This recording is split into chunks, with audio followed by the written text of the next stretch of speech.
Assalamualaikum warahmatullahi wabarakatuh. Sebelumnya perkenalkan nama saya Gadil dari Universitas Muria Lubis. Ini saya akan menjelaskan konsep dasar analisa bisnis perusahaan.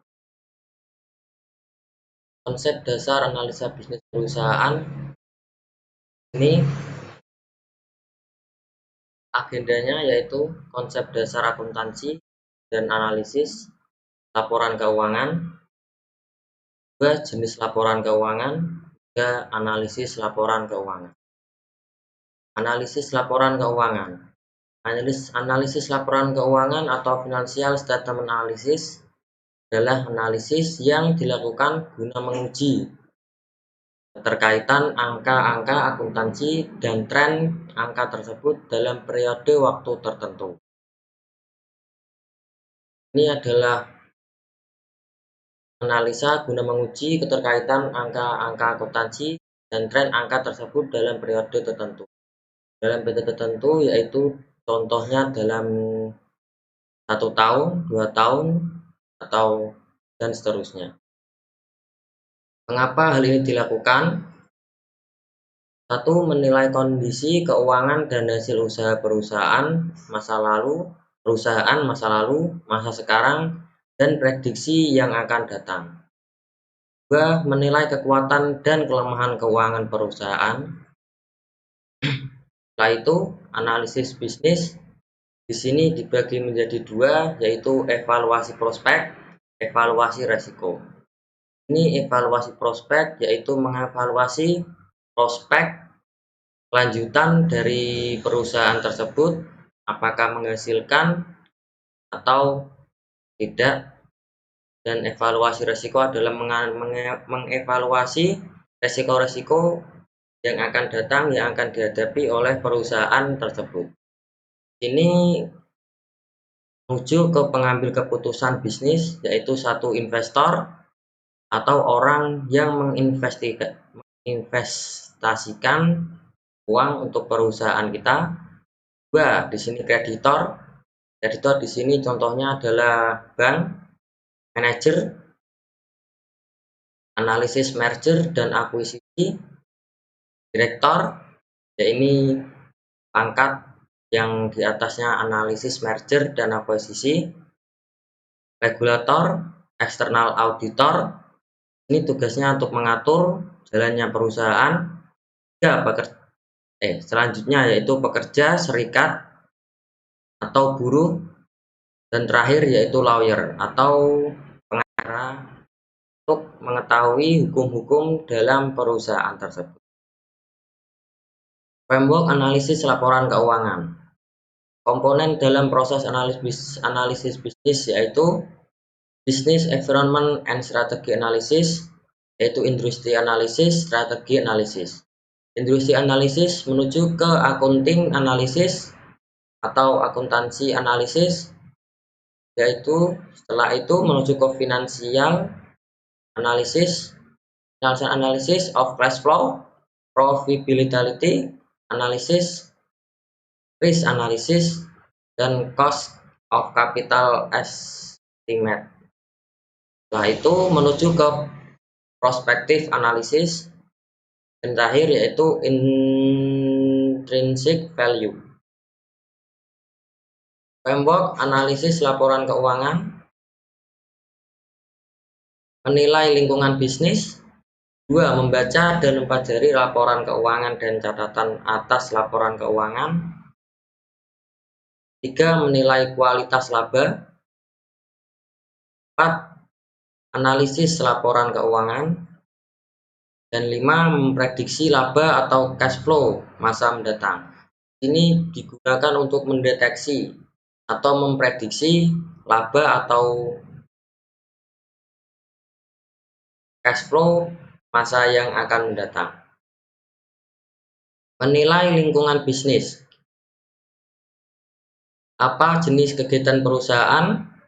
Di sini menilai lingkungan bisnis yaitu apa jenis kegiatan perusahaan tersebut, strategi apa yang dilakukan perusahaan untuk menghasilkan laba, perusahaan tersebut berada dalam bidang apa, Siapa pemain utama usaha tersebut? Siapa pesaing utama perusahaan? Ini contoh yang paling signifikan, yaitu siapakah pesaing utama perusahaan. Dalam nilai lingkungan bisnis, kita harus tahu pesaing utama perusahaan kita. Bagaimana hubungan antara perusahaan dengan konsumen dan supplier? Apakah baik atau buruk? Bagaimana pengaruh perubahan ekonomi terhadap penjualan dan laba perusahaan? Di sini pengaruh perusahaan ekonomi terhadap penjualan dan laba perusahaan disebabkan salah satunya yaitu yang terjadi pada saat ini, yaitu COVID. Masyarakat tidak atau tidak diperbolehkan keluar rumah, yang terjadi yaitu ekonomi turun. Yang terjadi yaitu nilai turunnya ekonomi pada negara tersebut. Analisis industri. Analisis potensi laba berdasarkan kondisi industri.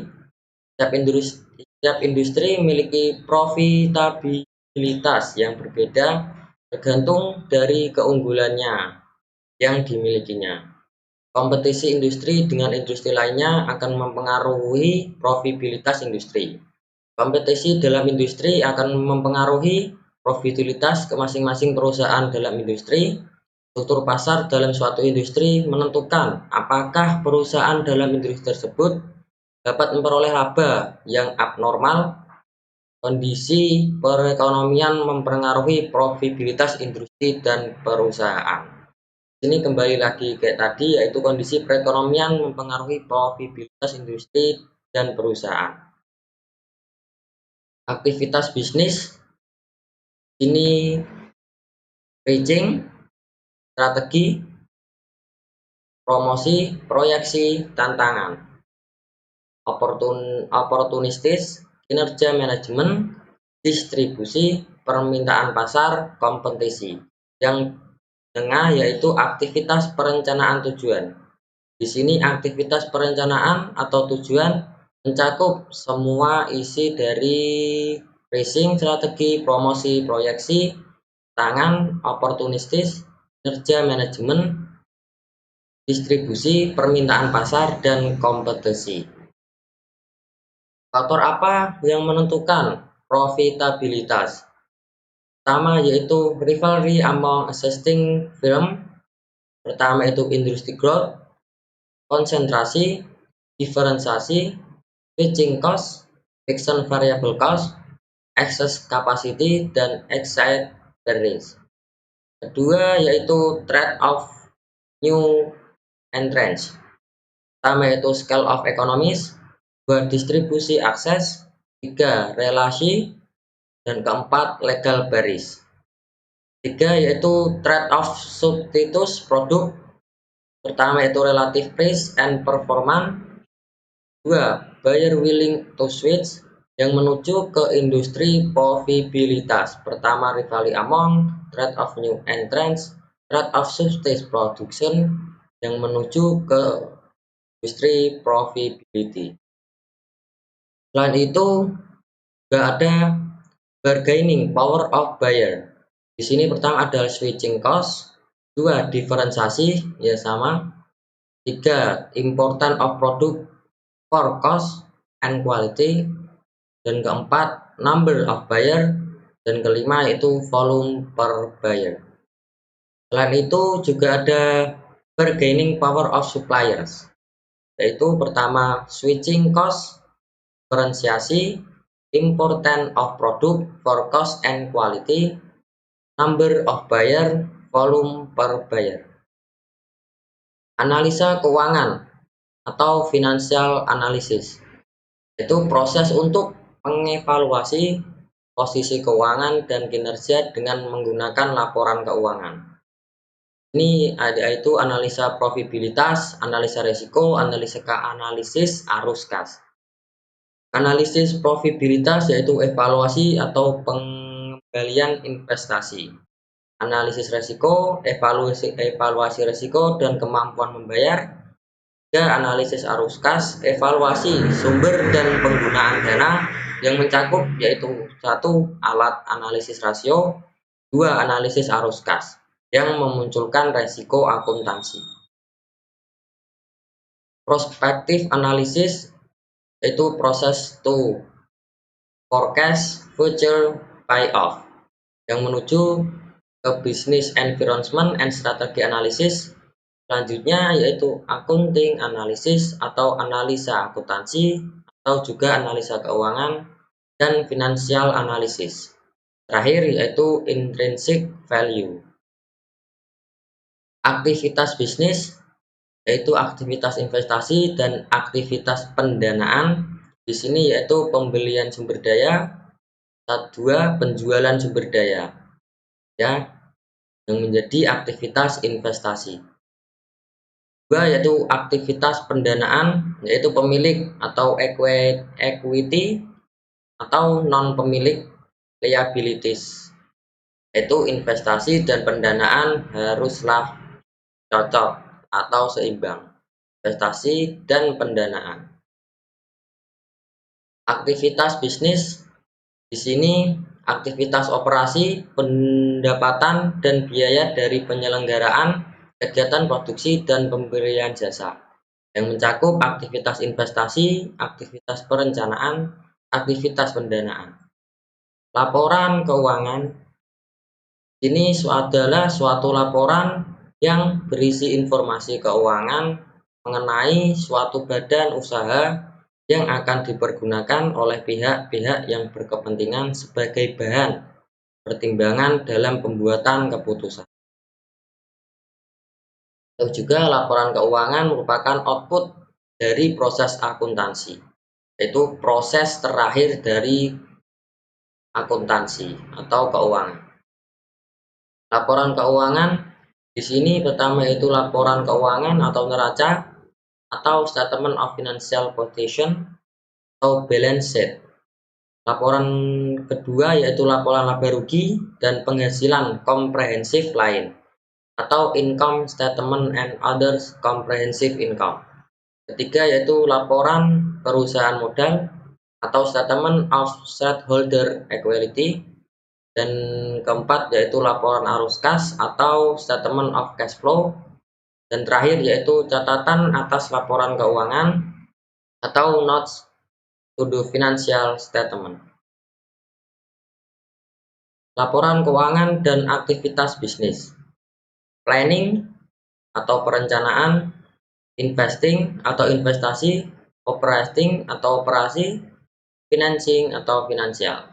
Jadi di sini yaitu investing atau current, cash, akun, receivable, inventories, marketable securities, atau yang lainnya yaitu non current, land, building, and equipment.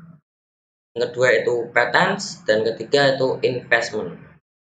Selain itu juga ada operasi yaitu sales, 2 cost and goods sold, 3 selling expense, dan keempat administrative expense, dan kelima dan keenam tadi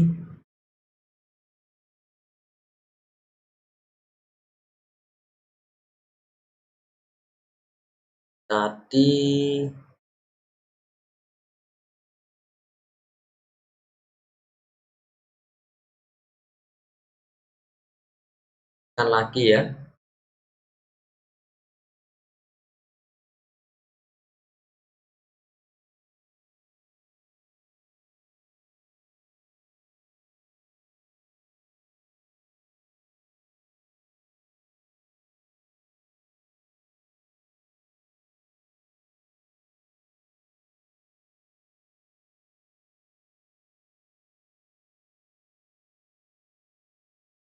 Laporan keuangan dan aktivitas bisnis ini mencakup planning, investing, yaitu current, atau di sini dijabarkan lagi yaitu cash, akun receivable, inventories, marketable securities.